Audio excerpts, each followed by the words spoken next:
Acute stress, chronic stress, episodic stress. We have all kinds of stress that we meet on a daily basis as human beings. In this video, we're going to talk about acute stress and we're going to get to the bottom of it. What is it? When does it occur? And what happens in the body when we're experiencing an acute stress response? Hi there, I'm Peter the Stress Coach, and on this channel, I help people to feel good, to stress less, and to live more. And if you're new here, don't hesitate to hit the subscribe button so you don't miss any future updates. Now let's talk about stress. So there are many types of stress that we encounter on a day-to-day basis as human beings. There is chronic stress, there is episodic stress, and there's acute stress. Acute stress is the most common type of stress that we experience as human beings on a daily basis. It's also the least demanding type of stress to our body. In fact, we experience acute stress several times per day. So what is acute stress? Well, acute stress is our body's response to a perceived threat. And that threat can be either physical, it can be emotional, or it can be psychological. And here's the thing.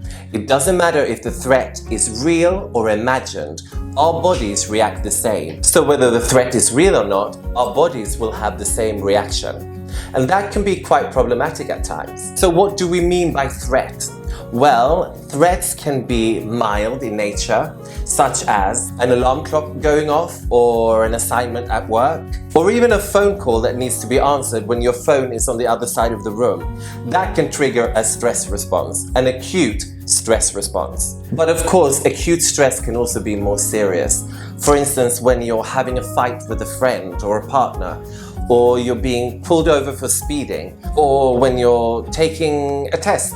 And as I said before, the threat can be real or imagined, so it's the perceived threat that will dictate your body's response. So what happens when we have an acute stress response? Well, during an acute stress response, the autonomic nervous system starts firing at all cylinders, which then creates an outburst of cortisol in our body.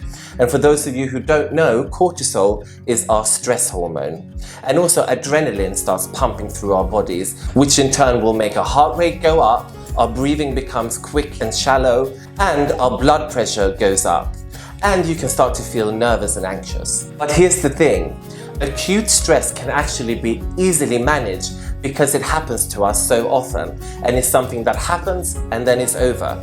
It's a perceived threat that is there one moment and then gone the next, which means that with very little intervention, that episode of acute stress will fade away. We do have to be careful and mindful though, because repeated exposure to acute stress can be dangerous, because if we are exposed to acute stress over a long period of time, many times over, that can then turn into chronic stress, and chronic stress can lead to a whole bunch of different problems that we don't want. So it is important to have daily practices to build up your resilience towards stress, so that when you are exposed to an acute threat or acute stress, you are better equipped at handling it. Why do we have to have this acute stress response, and why do we react that way? Well, we react that way because back in the day, that was what used to save our lives.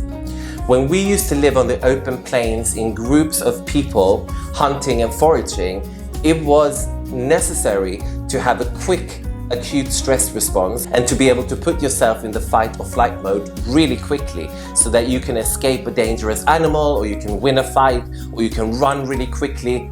Those were really key skills, because otherwise we wouldn't survive. And because our brains haven't really evolved in the last 10 to 15,000 years, we still have those stress responses today. The only difference is that now we activate the acute stress response when an alarm clock is going off, rather than when we are being eaten by a saber-toothed tiger. Thank God. The key to handling acute stress is to build your resilience by having daily habits that helps you deal with the things that life throws at you. It is really that simple. One really good habit that you can adapt for yourself is to start practicing mindfulness. And I actually made a video of how mindfulness can help you with your stress, and you can access that here.